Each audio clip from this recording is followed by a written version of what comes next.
system that is shareable, that means reduction in cost, right? It is a reduction in cost to get data that you need, and it's centralized for optimized resource utilization and cost reduction. Then we implement this system using what we call open source technologies, which are best in the breed, but you don't have all these licenses and support costs associated with it, all right?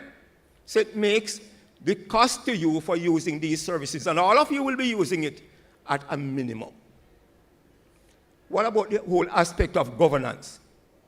Every organization needs to establish a proper system of governance, right? But to do that, you need to make good decisions when you need to make them. Now, in the past, a lot of decisions were made by guesswork. Well, I think, and so said that, and so let's move this way. But where's the data that governs that decision? Is it informative? Is it agile? Is it what we call it now, AI?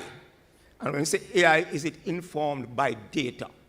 And that is what availability of data at the time when you need it provides for businesses. The matter of increased transparency and accountability is something that we all have to our customers, including eGov and you, and that's why we are putting these things in place. Data availability means that I can monitor things, I can see what people do, and I can have the statistics that gauge their performance. And they know that they are now brought to account for how they actually execute their responsibilities. Another thing that it ensures is data quality improvement. Now, in many sectors, people complain that the information is not reliable.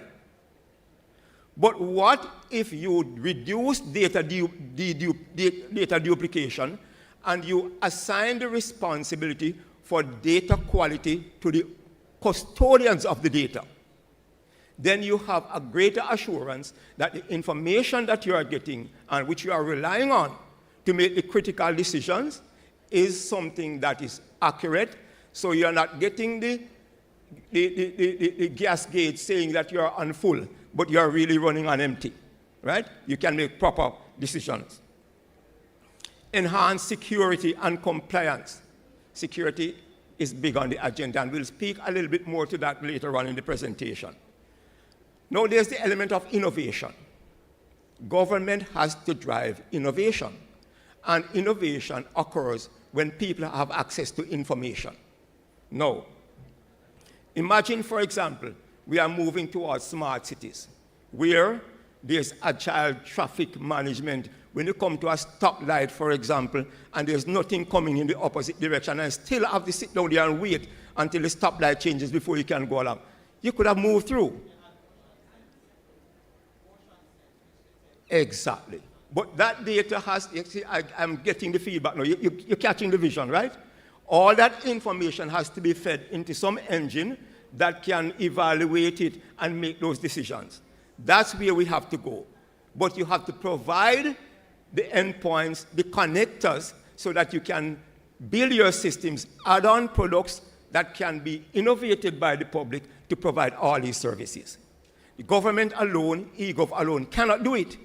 We have bright people out there, but they simply need the resources that they need at their fingertips to build the applications that they want to. Am I speaking to some persons here, right? Very good, very good. And that enables us to get to the next point of faster enablement to products and services, all right?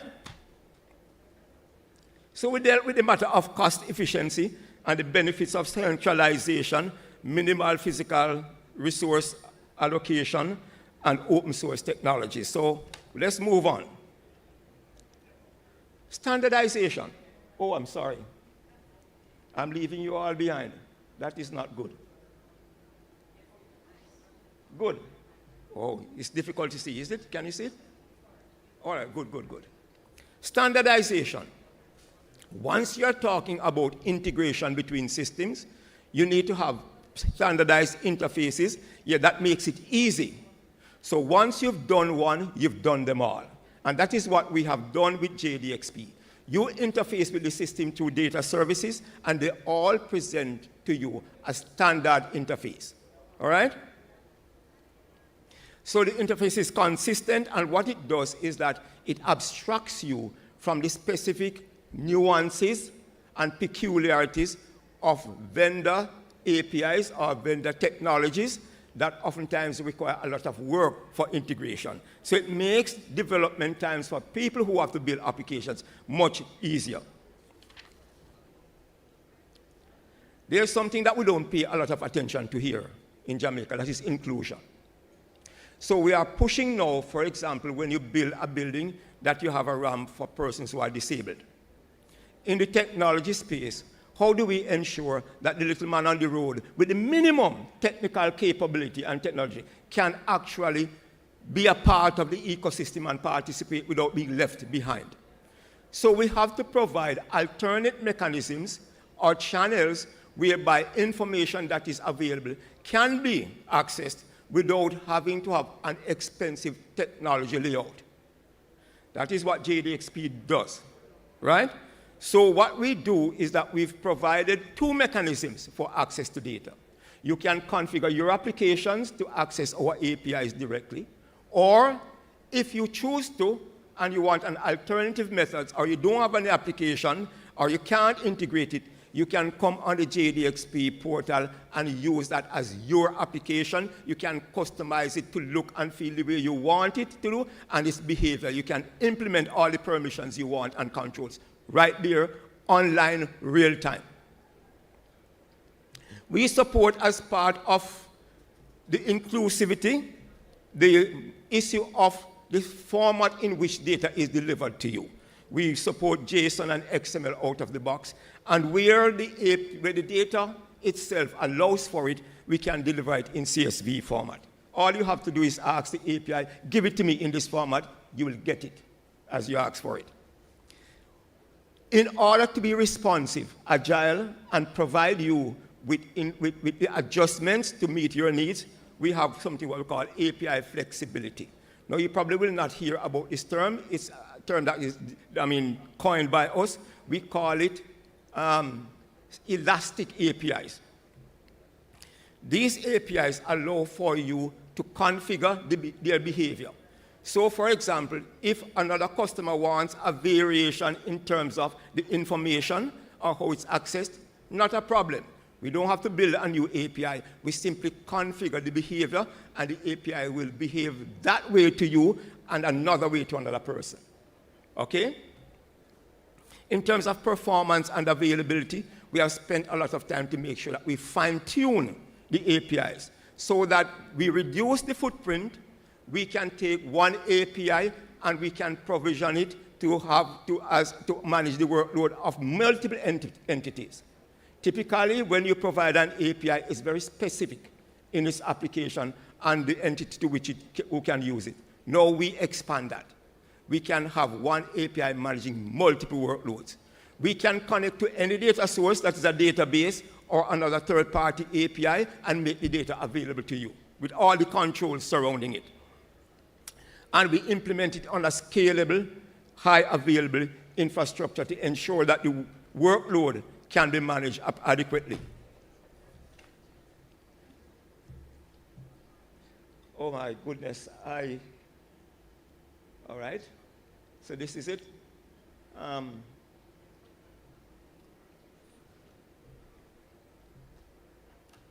So let me ask a question now. Having said all of that, because we have to conclude, can you now see that which is simply imagination as something which is a reality? And you might ask me then, so when is this going to come? There's one good thing to promise, it's another thing to deliver. So are we going to deliver? You sure about that? Anybody want to guess and you get a prize for it? When? Huh? 2025. Yes, it has to be in 2025. But when in 2025? Somebody knows something that they should know about. So that doesn't sound like a guess. But yes, April will be available. But guess what happened? We are going to go out, not with everybody at first, but with a select few of persons. So, you know, like anything else, which is a new operation in government. We have to work out the kinks. Thank you very much. Ladies and gentlemen, Let us not just imagine. Let us believe, or we will deliver. Thank you very much. Have a good evening.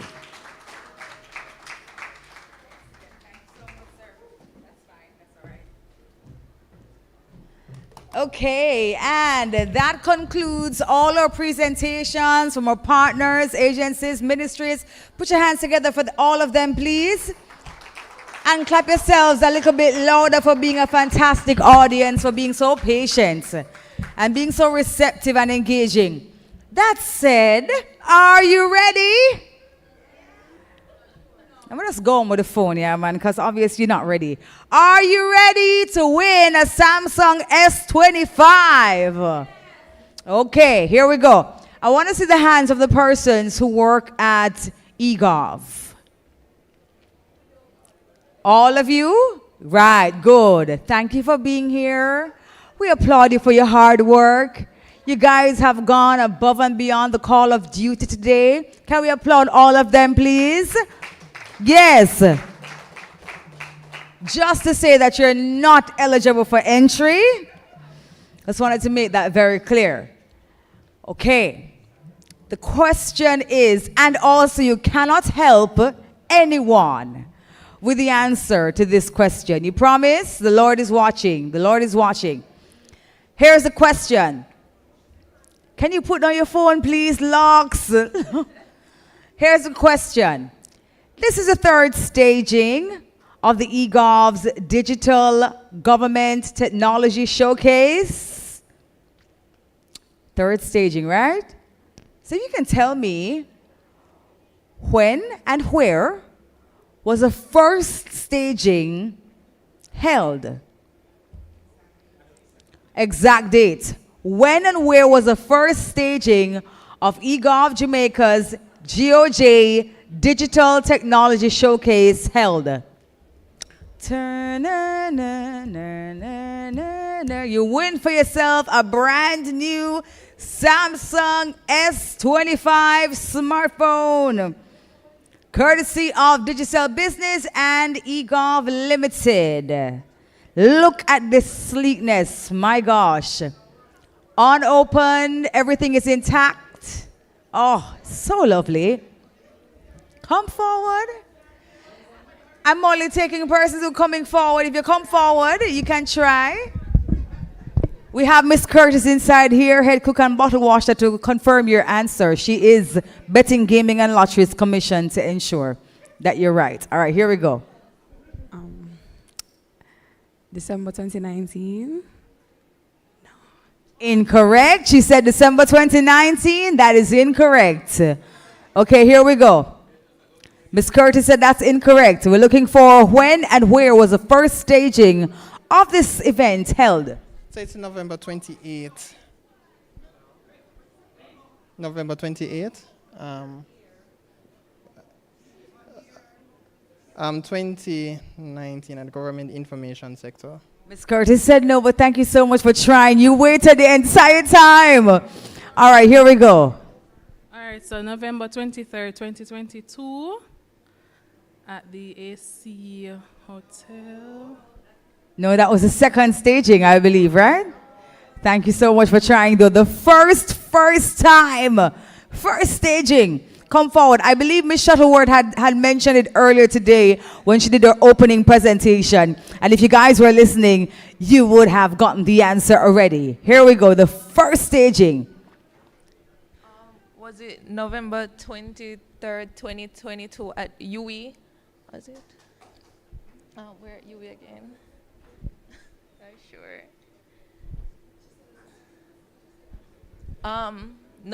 What's that? Answer. Go ahead.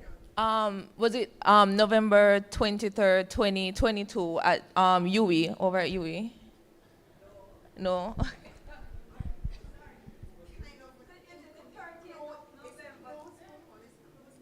It's close but not complete, she says. Okay?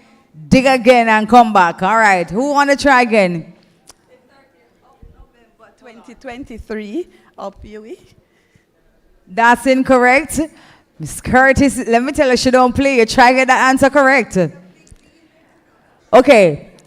So the date is correct. Is the date or the year incorrect? Or the location incorrect? All kind of different dates. We need everything to be correct. We need the date to be correct and the location to be correct. This is a big deal, guys. A big for A. Listen, who doesn't want a new Samsung in this day and age? Come on. S25 at that? Come on. Half of the apps you can't even find in the App Store right now. The ones that were presented. They're in the Google Play Store. Exactly. Which is Samsung. So, somebody gave an incomplete answer but was close to the mark we're hearing. Okay, all right. Was it if the location was it the UE regional headquarters? So tell us everything. Oh, November 23rd, 2022 at the UE regional headquarters. Congratulations! Congratulations! You have won for yourself an all new, fresh out of the box Samsung S25. Congratulations, my darling. What a way to wrap up this showcase, right? Congratulations. Okay, who are you going to call first? Mommy? Thank you, Digicel Business. Thank you, eGov Jamaica. There we go. Congratulations, my darling. And ladies and gentlemen, this brings us to the end of all formalities. Again, thank you so much for being here since we started this morning. We are wrapping up at 4:14. Can you believe it? But we're not wrapping up everything because there is a little fun and excitement later on for some key individuals with some cocktails and more. But we want to say big thanks again to all our presenters. We want to say big thanks to the senator who was here earlier on. Big thanks to all our partners. The list is very long. Look at the sides here. Big thanks to every single sponsor, every single partner who said yes to this third staging. Can we clap them for those of us who are still inside the room, please? My hat is off to the eGov team. Can we clap them? My gosh. Working. You have members here who haven't even slept in 2 days. They don't sleep all. No, seriously. This event requires a lot of hands on deck. And they managed to pull it off in such fine style. And I know for your fourth staging, my gosh, bigger venue with even more offering. We thank the online audience as well for staying with us throughout the entire time. Those watching us on social media and on YouTube, thank you so much. It has been my pleasure. My name is Debbie Bissoon. Continue to keep up with all the platforms, yes. And continue, of course, to enjoy what's happening in this digital revolution right here from our home, Jamaica. Blessings and love. Take care. Thank you so much. When I first started